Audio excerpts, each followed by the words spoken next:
अपन महारानी की। का कहें, हमरे तो भाग्य उदय हुई गए। हमार महारानी हमार बस्ती में पधारी, हमसे बतियाई, हमार मन तो प्रफुल्ल हुई गवा। इनका बड़ा उपकार भया हम पर। बोलो हमार महारानी की जय। हमार महारानी की जय।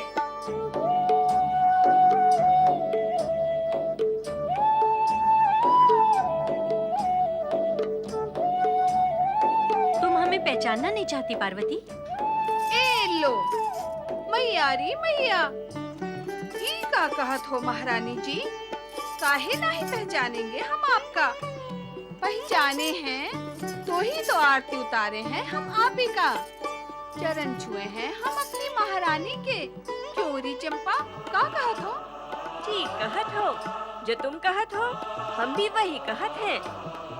आप सुनत हैं ना महारानी जी, हमार सखियां भी यही कहत हैं। अब और अधिक तुम्हारा स्वांग हमसे देखा नहीं जाता पार्वती। इसमें कोई संदेह नहीं रहा कि तुम हमारी पुत्री हो और शिव शंकर की भार्या देवी पार्वती। अब छोड़ो ये सब स्वांग और चलो मेरे साथ महल में। जब तक शिव शंकर तुम्हें स्वयं लेने नहीं आ जाते, मैं तुम्हें अपने पास रखूंगी। चलो। कहीं ये पर्वतिया स्वांग करे है? कौन जाने ये पर्वतिया है कि पार्वती है। महारानी उनका पुत्री कहत है। शिव जी की भार्या कहत है। हमको तो कुछ गड़बड़ लागे है। ही देखा, महारानी हमका अपनी बिटिया बतावत है, पर हमरे ऐसन भागे कहाँ। हमका अपना महल में ले जावे की चाहत है। का हो सखियों, का कहत हो? जावे हम इनके संग? नहीं नहीं, तुम सबका छोड़कर हम कैसे जा सकत हैं? ये पार्वती नहीं, पर्वतिया है, पर्वतिया।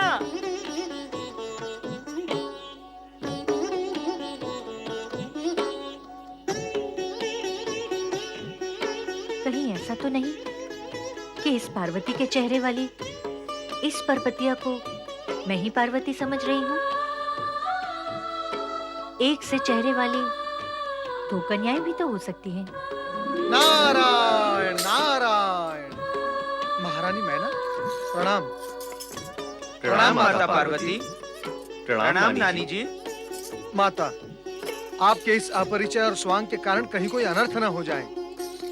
रूठे हुए भगवान भोलेनाथ अत्यंत सुंदर नर्तकी महानंदा के महल में पहुंच चुके हैं, जहां महानंदा उन्हें लुभाने के लिए हर संभव प्रयत्न कर रही है। माँ,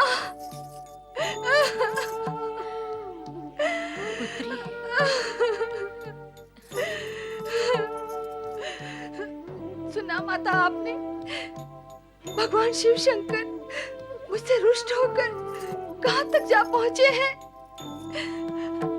अब मैं क्या करूं माता?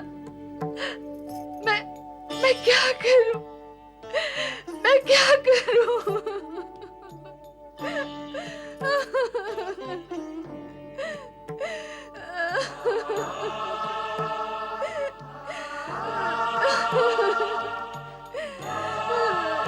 आंसू मत बहाइए माता, मैं उस दुष्ट महानंदा को इसी क्षण दंडित करूंगा। श्री गणेश, मुझसे कोई भूल तो नहीं हुई? नहीं देवर्षि, भूल कैसी? आपने तो रहस्य पर पड़े आवरण को हटाकर स्थिति को सुधार दिया है। वैसे भी हम सब तो शिव लीला के पात्र हैं। वो ही करेंगे जो वो चाहते हैं।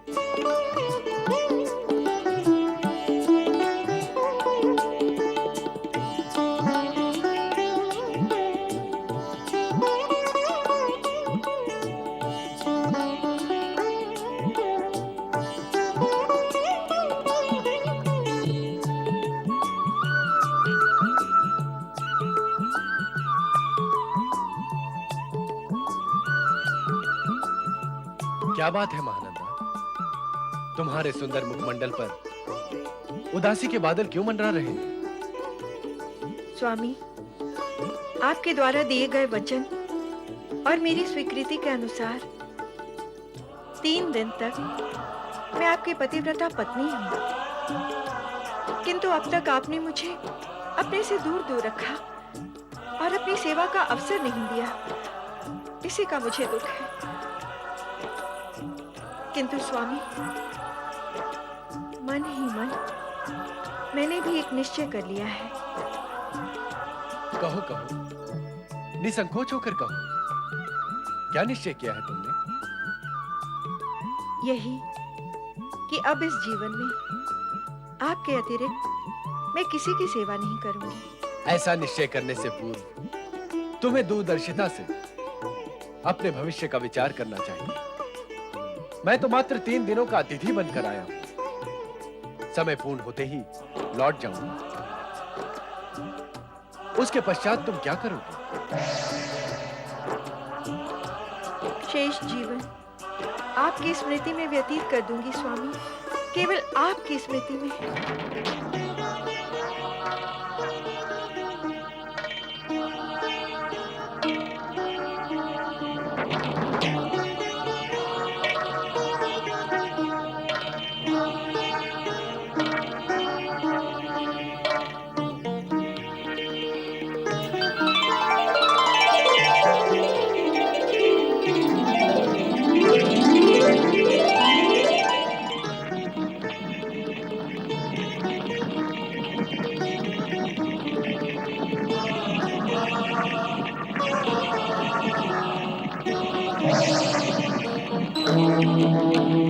अग्नि, मेरे पूजा घर में अग्नि कैसे लगी?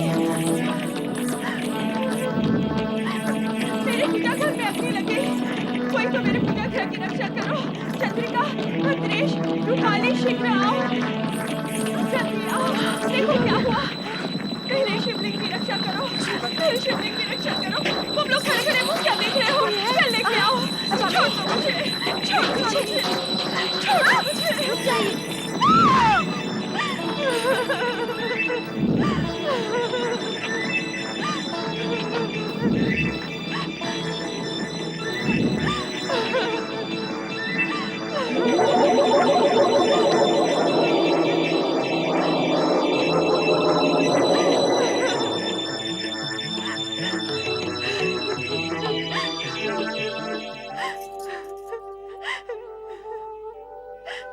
नहीं, मेरे शिवलिंग। हे विधाता, हे शिव शंकर, ये क्या हो गया? जिस शिवलिंग के सम्मुख बैठकर मैं शिव आराधना करती थी, वे शिवलिंग भस्म हो गए। मेरे आराध्य के प्रति मेरे शिवलिंग भस्म हो गए। ये कैसा अनर्थ हो गया महेश्वर। रत्नों के शिवलिंग की रक्षा भी मैं न कर सकी। अग्निदेव का ये कैसा प्रकोप है। ये मेरे किस अपराध का दंड है।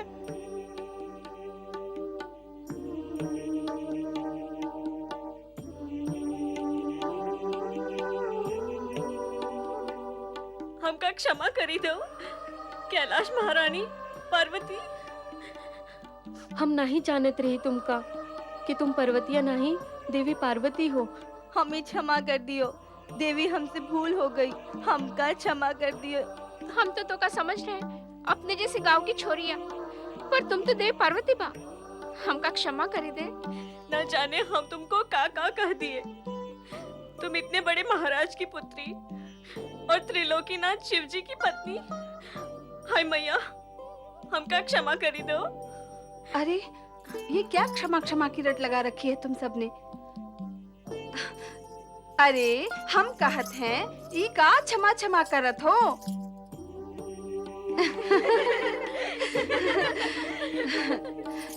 तुम सबने मेरे साथ वैसा ही व्यवहार किया जैसा मैं चाहती थी। तुम्हारा मन स्वच्छ और प्रेम भरा ना होता तो मैं तुम्हारे पास आती ही क्यों। नारद, तुम्हारी नारायण भक्ति पर मुझे तो विश्वास ही नहीं रहा। कहते कुछ हो, करते कुछ और ही हो। मेरा अपराध बताए माता। नारद, क्या यह अपराध नहीं कि दिन रात नाम नारायण का भजो और कार्य शिव पार्वती के करो? मुझे तो लगता है कि इस समय भी तुम यहाँ शिव पार्वती की समस्या को लेकर ही आए हो। श्री हरि, माता लक्ष्मी के वाग बाणों से कृपया आप मेरी रक्षा करें। मैं तो भगवान भोलेनाथ, श्री हरि विष्णु और परमपिता ब्रह्मा जी का चरम सेवक हूँ, और ये तीनों ही मेरे लिए समान रूप से पूज्य भी हैं। किंतु नारद, इस समय तुम्हारे चेहरे की चिंता से तो शिव पार्वती के चित्र ही उभर रहे हैं। आपने सत्य कहा माता। मैं इस समय भगवान भोलेनाथ तथा माता पार्वती के मध्य उत्पन्न मतभेद के कारण चिंतित हूँ। भला भगवान भोलेनाथ से उनकी शक्ति कब तक दूर रह सकती है? श्री हरि, अब तो आप ही इसका समाधान निकाल सकते हैं। हाँ नारद, खेल खेल में शिवलीला आरंभ हुई और दुखद स्थिति तक जा पहुंची। श्री हरि, इस शिव लीला का अंत भी तो होना चाहिए। दोनों के मिलन के साथ ही शिवलीला भी समाप्त हो जाएगी नारद। अर्थात शिव लीला के समाप्त होते ही भगवान भोलेनाथ तथा माता पार्वती का मिलन हो जाएगा। भविष्य में अवश्य हो जाएगा, किंतु वर्तमान में तो दोनों में से एक भी झुकने को तैयार नहीं है नारद। किंतु श्रीहरि, त्रिदेव तो सदा जगत को यही कहते आए हैं कि झुकाने के लिए झुकना अति आवश्यक है। मैं तो परमपिता ब्रह्मा जी से यही निवेदन करके आ रहा हूँ कि वे और आप यदि प्रयास करें तभी समस्या का समाधान निकल सकेगा।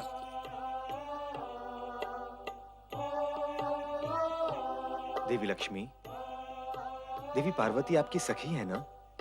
तो आप उनसे कहें कि अब इस प्रसंग का अंत करें। अर्थात उनसे झुकने के लिए कहूं? नहीं, मैं उनसे कभी झुकने के लिए नहीं कहूंगी। और फिर मेरे कहने से क्या होगा? क्या वो मेरी बात मानकर झुक जाएंगी? नहीं, कदापि नहीं। चल, अब अपने घर चल। नहीं माता, मैं ये स्थान छोड़कर अन्यत्र कहीं नहीं चलूंगी। तो क्या तू सदा के लिए यहाँ रहेगी? जब तक आपके जमाता मुझे लेने नहीं आते, तब तक मैं अपनी प्रिय सहेलियों के साथ यहीं रहूंगी। हाँ, अब तेरा यहाँ रहना उचित नहीं है पुत्री। उचित नहीं? क्यों उचित नहीं? क्योंकि तुम्हारे कारण अब इन्हें कष्ट होगा। अब तक नहीं हुआ तो अब क्यों होगा इन्हें कष्ट? इसलिए कि अब तक तू पर्वतिया थी, अब पार्वती हो। अब तक इनके मन में तुम्हारे लिए बहन और सखी का भाव था, किंतु अब पूज्य भाव जागृत हो जाएगा, जो पग पग पर इनके लिए संकोच के कारण कष्ट का कारण होगा। नहीं महारानी, हमरे लोग का कोनो कष्ट नहीं हुई। ये तो तुम प्रेम और सम्मानवश कह रही हो, किंतु व्यवहारिक सत्य तो यही है कि पार्वती के यहाँ रहने से तुम सभी को कष्ट होगा। और फिर पार्वती को अपने पति के घर जाना चाहिए। कब तक यहाँ रहेगी? वहाँ तो जाना ही होगा। मैंने कहा ना माता, जब तक तुम्हारे जमाता। सुन लिया, पर वो तुझे मनाने आए, इसके लिए उन्हें मनाने कौन जाएगा? क्या मैं उन्हें जाकर मनाऊं और कहूं, जमाता राज मान जाइए, मेरी पुत्री को मनाने चलिए।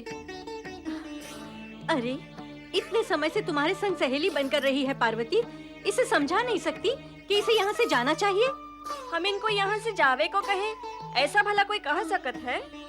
यहाँ से जाने के लिए ना कहो, अपने माता पिता के घर जाने का अनुरोध करो, ताकि वहाँ से इसके पति के घर भेजने की व्यवस्था की जा सके। तुम सब इसकी सहेलियां हो ना, इसका हित नहीं सोचोगी?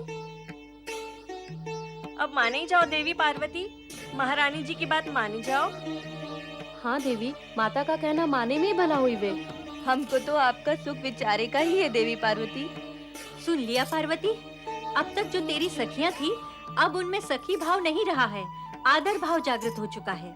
वो तुझे पर्वतिया कहकर नहीं पुकार रही हैं, देवी पार्वती कहकर पुकार रही हैं। अब भला तू यहाँ कैसे रह सकती है? रहूंगी, अवश्य रहूंगी। मैं इनके साथ सखी भाव से ही रहूंगी, पर्वतिया बनकर रहूंगी।